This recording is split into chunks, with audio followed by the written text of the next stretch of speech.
Elhamdulillahi Rabbil Alamin, wassalatu wassalamu ala ashrafil anbiya'i wal mursalin, nabiyina Muhammed wa ala alihi wa sahbihi ajma'in. Falënderimet dhe madhrimet i takojnë vetëm Allahu xhaleshanu, sunduesit suprem, sunduesit ditës së gjykimit, mëshiruesit dhe mëshirbërësit. Salavatet dhe selamet qofshin mbi shpirtin e Muhammed Mustafa sallallahu alaihi wasallam. Të nderuar teleshikues, do të paraqesim sot një temë mjaft të rëndësishme kur jemi tek muaji i bekuar i Ramazanit. Temë kjo që çdo kush brenda këtij muaji të bekuar do t'i kushtojë rëndësi, sepse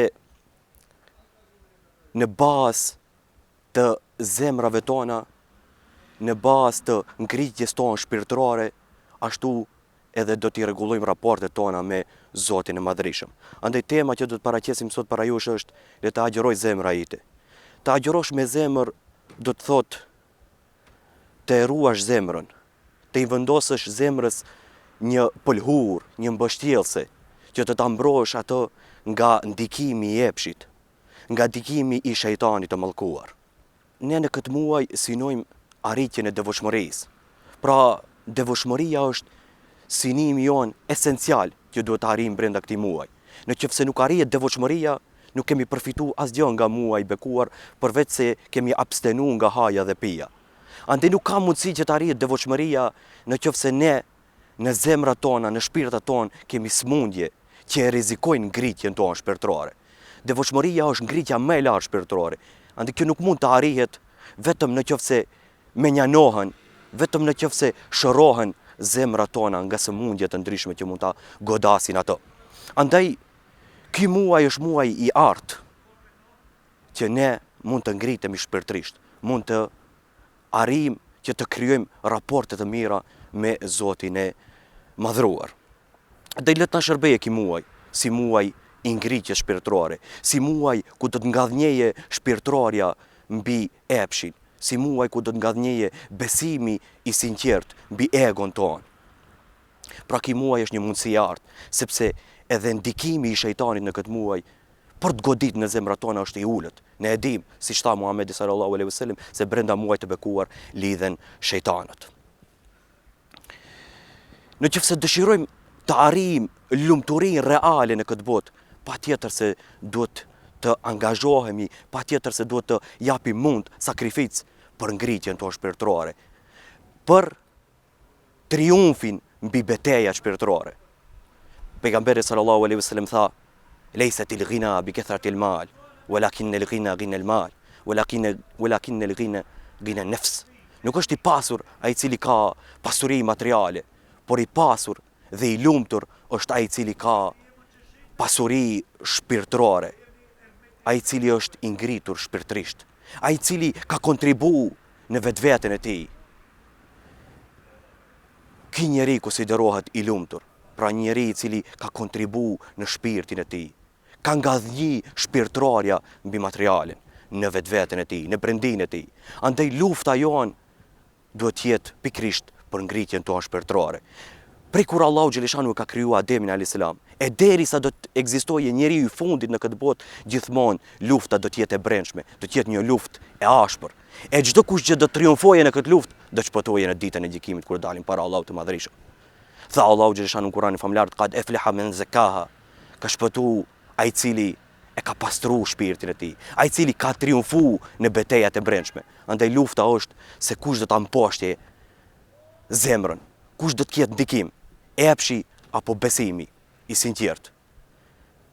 Andaj, sikurse e potencova, le nda shërbejë ky muaj si muaj i ngritjes shpirtërore, si muaj i triumfit në këto beteja me egon tonë, me epshin tonë.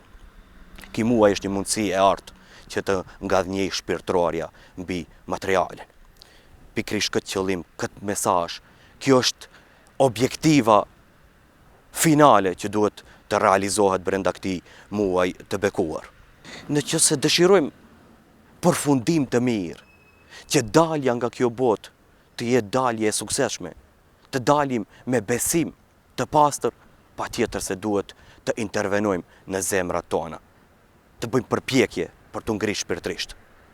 Pejgamberi sallallahu alaihi wasallam tha: ndodhën tha që një njeri të ketë punu tha vepra të banorëve të xhenetit, derisa të ketë mbet mes tij dhe xhenetit sa një parakra, dhe punon një vepër të banorëve të zjarrit dhe hi në të.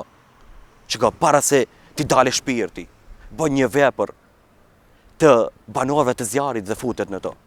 Komentatorët e hadithit kanë thonë se pikrisht përfundimi i këtij personit i ka ardhur i keq. Dalja e shpirtit ka dalë pa besim për faktin se nuk ka kontribu në shpirtin e tij. Veprat e tij kanë qenë formale, vetëm në aspektin e jashtëm. Pra, ka bo formalitete, nuk ka pas sinqeritet në zemrën e tij. Dhe kjo ishte shkaku që realisht Iblisi doli nga mëshira e Allahut. Për faktin se Iblisi adhuronte Allahun jo me sinqeritet, por me sifatësi, sepse dëshironte privilegje. Ai ishte në shoqërinë e melajkeve, ishte më i larti, kishte pozitën më të lartë në mesin e melajkeve, shoqërisë më të lartë. Dhe kur Allahu xhaleshanu e sprovoi, ati janë nxorin shesh, janë nxorin pa jo sinqeritetin e tij. Sa ka njerëz që bojnë vepra të mira, por gjitha këto i kanë vetëm për si e faqe, vetëm për të arritur diçka, ndonjë pozitë caktuar ose për pasuri e kështu me radhë.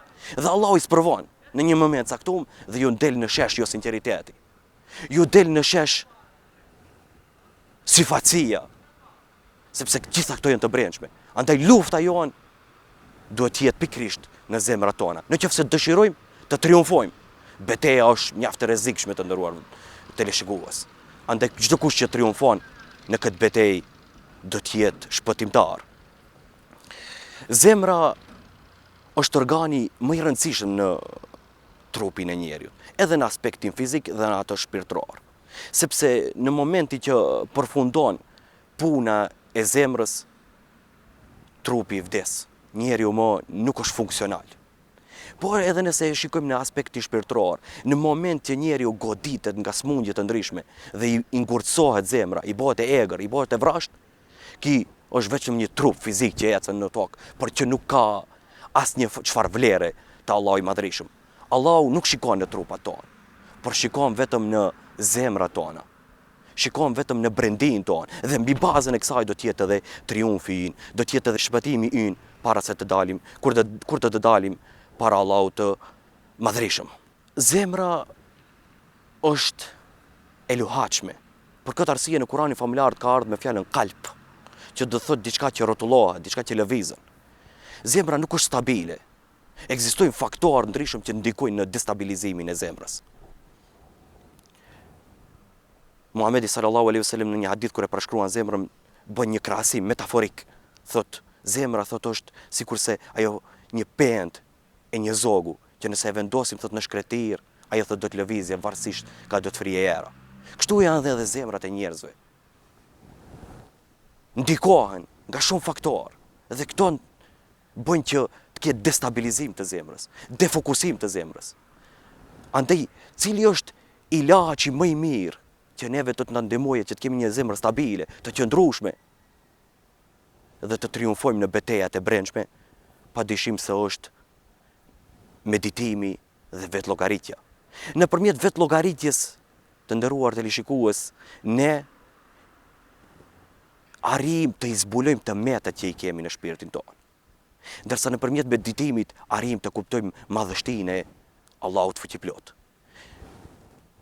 Pikrisht Muhamedi sallallahu alaihi wasallam nëpërmjet vetlllogaritjes dhe meditimit që bonte në shpellën Hira, arriti ta gjente të vërtetën, arriti të ngritë shpirtërisht, arriti që ta gjeje Zotin e vërtet.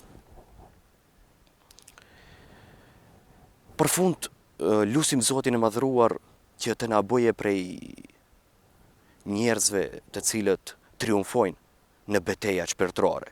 Na bëje prej njerëzve ngadhnjimtar, ku të ngadhnjeje shpirtërore mbi materiale, ku të ngadhnjeje besimi i sinqert mbi epshin, mbi egon. Dhe vetëm kështu mund të arrijmë sinimin esencial të agjerimit, dhe vetëm kështu mund të shpëtojmë para Allahut të Madhërisëm në ditën kur dalim para tij,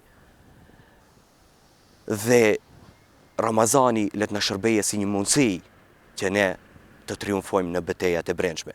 Dhe lutim Zotin e Madhëruar që të na pranojë të gjitha adhurimet që do t'i bëjmë brenda këtij muaji dhe të na bëjë prej banorëve të xhenetit në ditën kur do dalim para tij. Andaj ju falenderit për vëmendjen.